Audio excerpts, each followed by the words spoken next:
बिस्मिल्लाहिर्रहमानिर्रहीम। मेरे मोहतरम भाई और दोस्तों, मेरी बहनों, हज के हवाले से चूँकि हाजी तशरीफ़ ला रहे हैं तो मैं हज का मतलब बताना चाहता हूँ कि हज के लफ्ज़ी माने हैं तब्दीली। अल्लाह ताला ने जो ये लफ्ज़ हज चुना है तो ये ऐसे नहीं चुन लिया, पीछे कोई मकसद है, तब्दीली। मौलाना सईद अहमद ख़ान साहब हुआ करते थे रहमतुल्लाह अलैह, अल्लाह उनकी कब्र को नूर से भरे। वो जुनैद जमशेद मरहूम ने जिनकी नात सबसे पहले पढ़ी थी, मोहम्मद का रोज़ा करीब आ रहा है, वो मौलाना सईद अहमद ख़ान साहब की थी। उनसे, वो हज के बहुत बड़े आलिम थे, उनसे किसी ने पूछा कि जी ये हम कैसे पता करें हज किसका कबूल है किसका नहीं कबूल। तो उन्होंने फरमाया कि देखो भाई, जिसका हज कबूल नहीं मुझे तो पता नहीं, लेकिन जिसका कबूल है बता देता हूँ। जो तो आया था हज करने कुछ और था, जब करके चला गया तो कुछ और है, इसका हज कबूल है। यानी ज़िंदगी तब्दील करने का इसने इरादा कर लिया, इसका हज तो 100% कबूल है।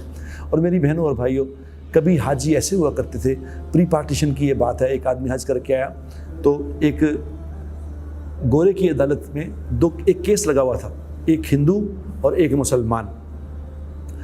हिंदू ने दावा किया हुआ था कि ये ज़मीन मेरी है, मुसलमान कहता था कि ज़मीन मेरी है। जज ने कहा कि गवाह पेश करो, तो हिंदू ने जो गवाह पेश किया वो इस मुसलमान का भाई था। उसने कहा मेरा ये गवाह है। तो जज ने कहा, उसे गवाह से पूछा कि बताओ ज़मीन किसकी है। उसने कहा जी ये ज़मीन इस हिंदू की है, मेरा भाई झूठ बोलता है। खैर उसके हक़ में फ़ैसला हो गया।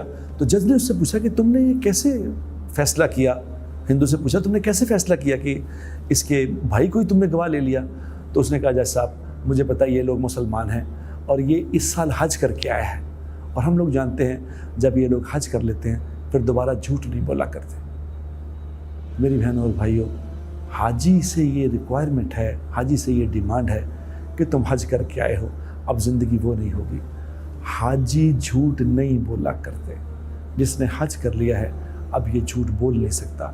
जिसने हज कर लिया है अब ये किसी को धोखा दे नहीं सकता। अब जिसने हज कर लिया है ये बेनमाजी नहीं हो सकता। हज करने वाले से 3 बातें मुराद हैं कि जिसने हज कर लिया है अब इसकी नमाज कज़ा नहीं होगी, अब इसकी ज़ुबान से झूठ नहीं निकलेगा, अब ये किसी को धोखा नहीं देगा, किसी नुकसान वाली चीज़ में नफ़ा बता के नहीं बेचेगा, किसी नफ़े वाली चीज़ में नुकसान बता के ख़रीदेगा नहीं। ये हज है।